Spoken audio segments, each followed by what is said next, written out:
Capítulo 3. Conhecimento é riqueza.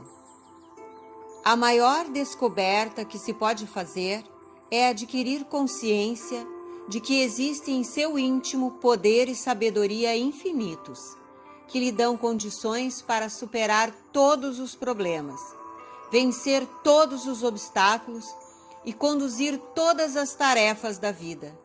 Você nasceu para conquistar e está dotado de todas as tarefas da vida. Você nasceu para conquistar e está dotado de todos os atributos, qualidades e requisitos para ser o dono do seu próprio destino e senhor da sua alma. Se você não tem consciência de seus poderes espirituais, será governado e controlado pelos eventos e condições relevantes no mundo.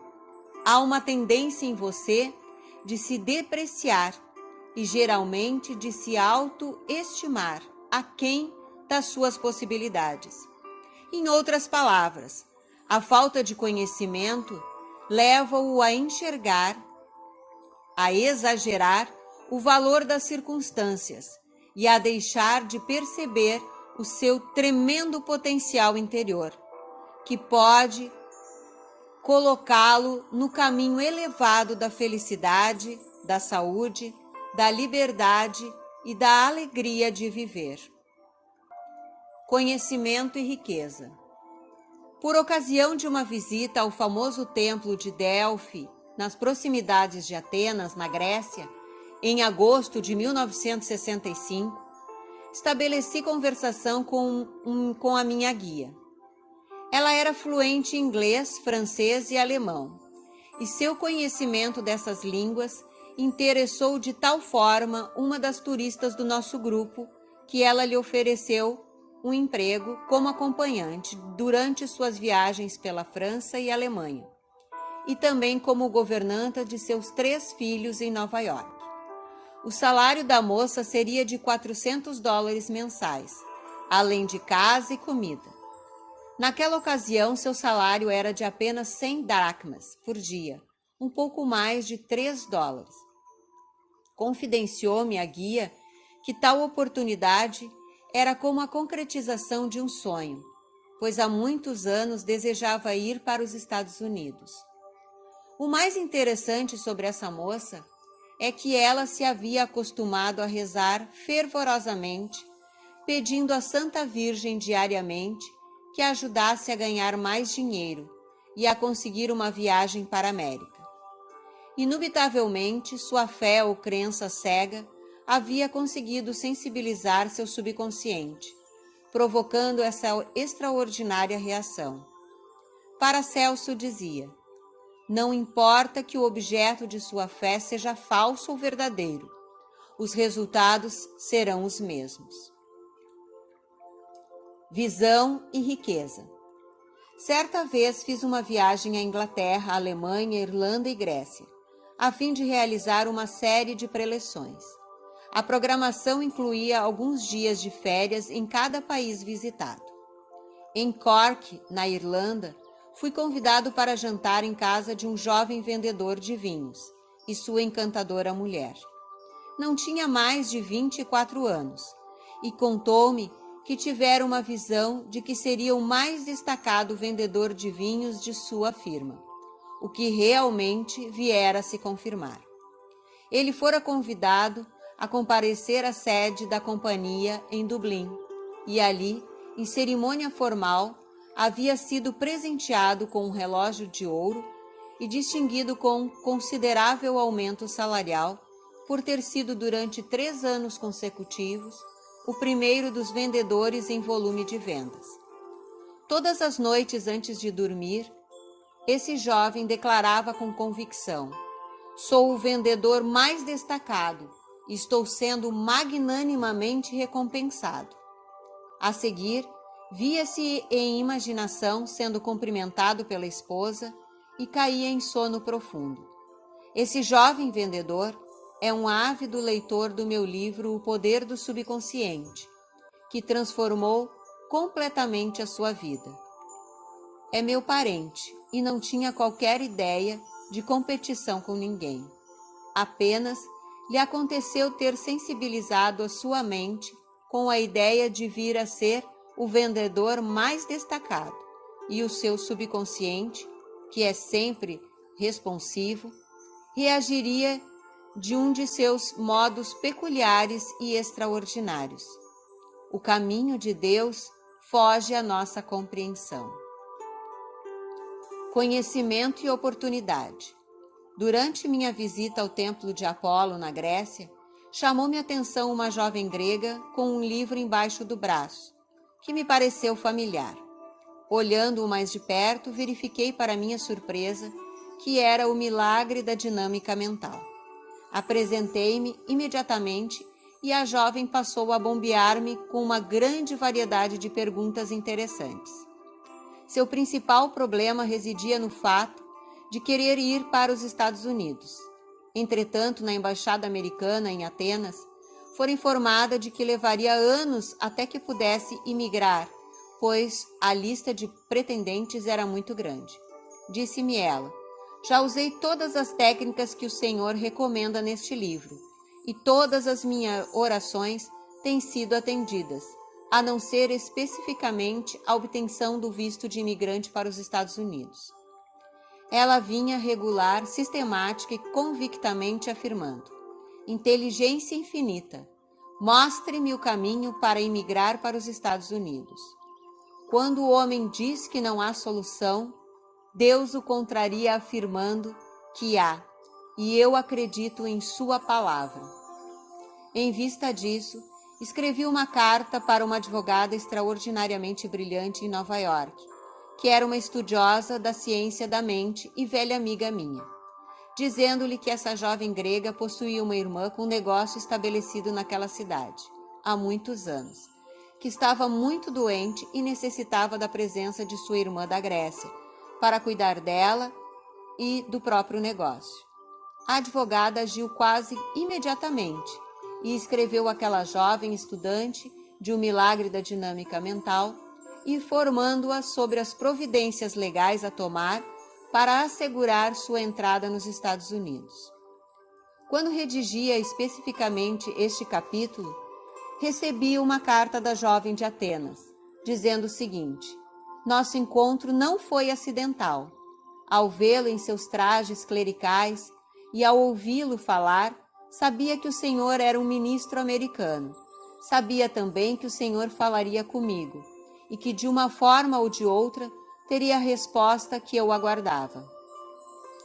Fui simplesmente o veículo através do qual a sabedoria infinita do subconsciente da jovem respondeu ao seu desejo constante e persistente.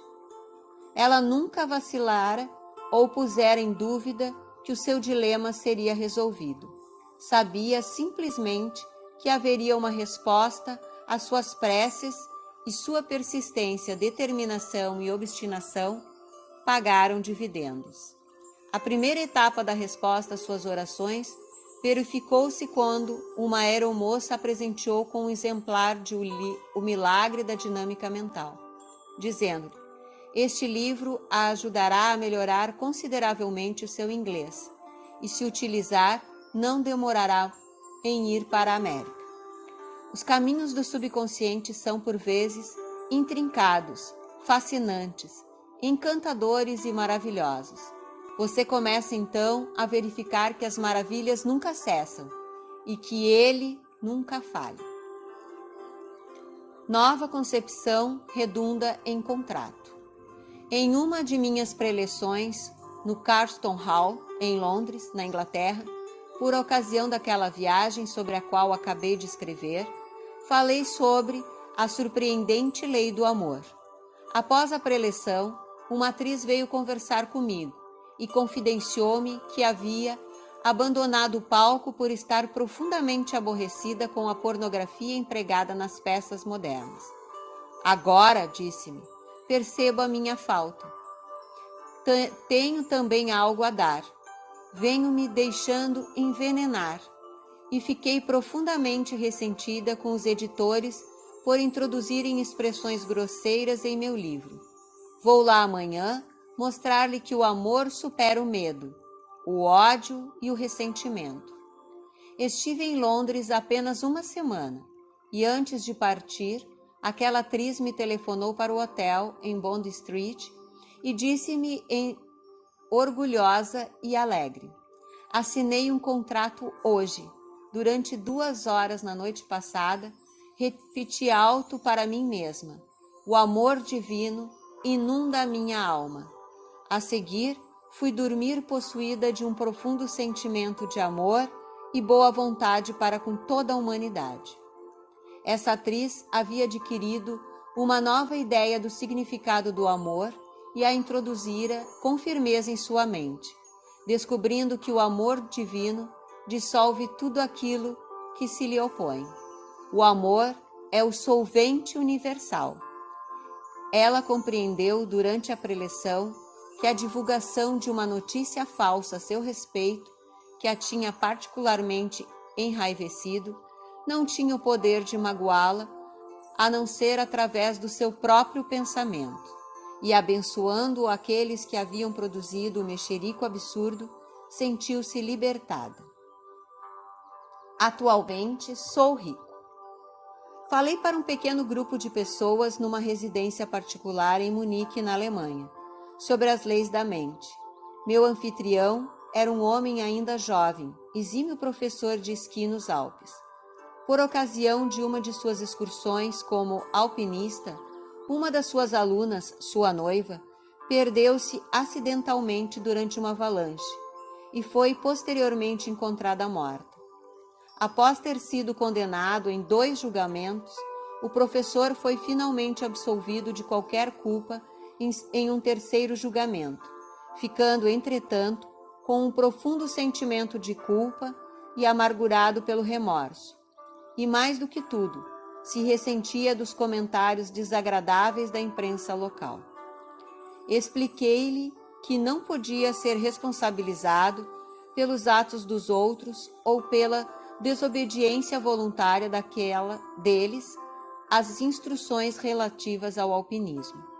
Disse-lhe também que certas pessoas possuem um desejo ou um complexo de morte e que inconscientemente procuram as coisas mais arriscadas, que podem ocasionar a sua destruição.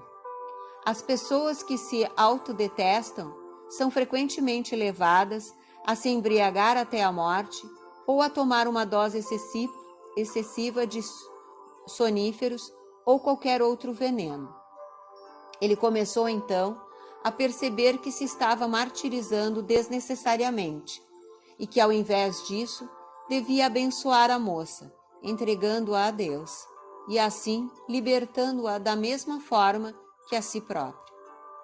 Fiz-lhe ver que todos nós estamos de passagem por este mundo terrestre e que é impossível ter uma mãe, um pai, uma irmã, um irmão ou amar alguém indefinidamente. Todos têm um tempo de transição definido, de acordo com uma lei cósmica e universal que se aplica a todos os homens e mulheres do mundo. Devemos, portanto, escutar os sussurros e murmúrios dos nossos corações e compreender que a passagem deste para um outro mundo é determinado por Deus e que, em consequência, deve ser boa. É também errado ter pensamentos mórbidos ou depressivos com relação às pessoas que nos são caras, pois essa atitude negativa as mantém à distância. Devemos amá-las e deixá-las com Deus, sabendo que prosseguem em sua jornada sempre para a frente, para cima e na direção de Deus. Ao pensarmos nelas, imaginemos que suas almas estejam inundadas com o amor de Deus. Ao terminar essa explicação, houve um fulgor de luz em seus olhos e exclamou: uma carga foi retirada da minha mente. Sinto-me livre e rico hoje. Uma ideia bem recebida. Durante a visita que fiz ao templo de Asclepíades, nas proximidades de Corinto, Grécia, ouvi, embevecido, as explicações de nossa guia sobre as peregrinações feitas na antiguidade àquele santuário e como as pessoas ali curadas de todas as doenças.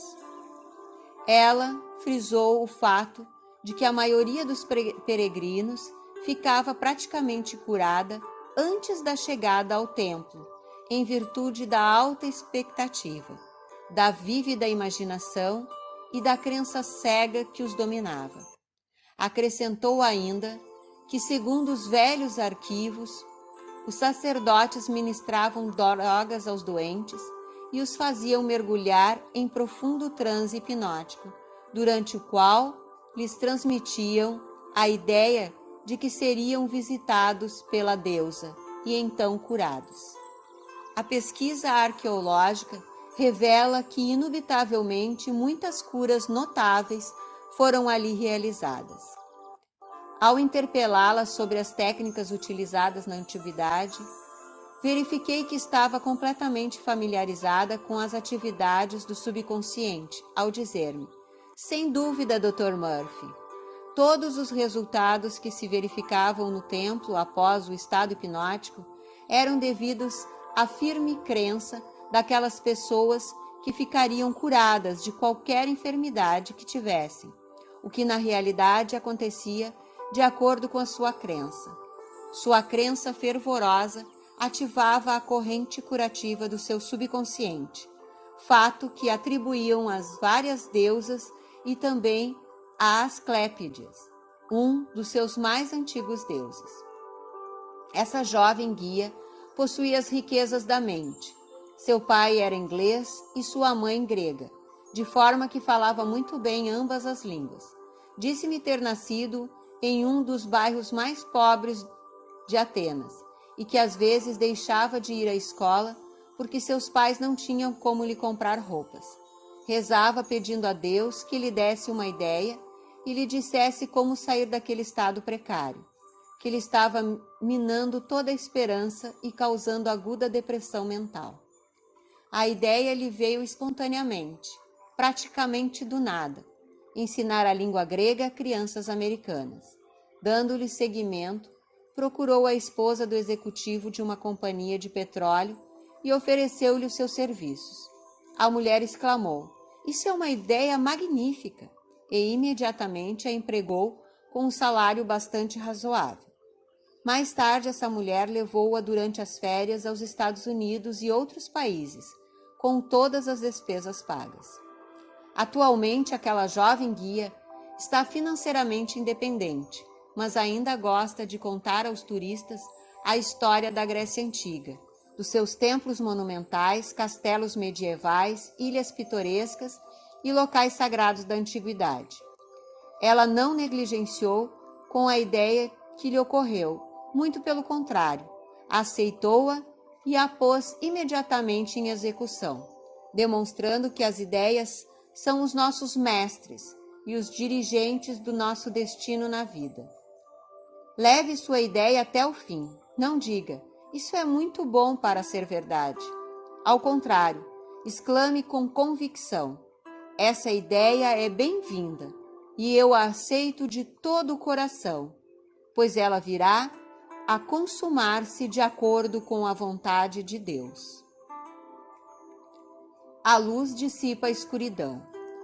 Tive uma conversa muito interessante com um abade em um dos famosos mosteiros gregos. Disse-me ele que, em sua opinião, a passagem mais importante da Bíblia era aquela que dizia o seguinte: "Aquele que está em seu íntimo é maior do que aquele que se encontra no mundo." E acrescentou: "A constatação de que no íntimo do meu ser se encontra Deus, com sua sabedoria e poder, enche-me de confiança e convicção. Quando peço luz ou esclarecimento sobre o modo de resolver um problema, uma nova ideia se forma em meu íntimo, permitindo-me ver através do problema, pois a luz de Deus dissipa a escuridão da minha mente."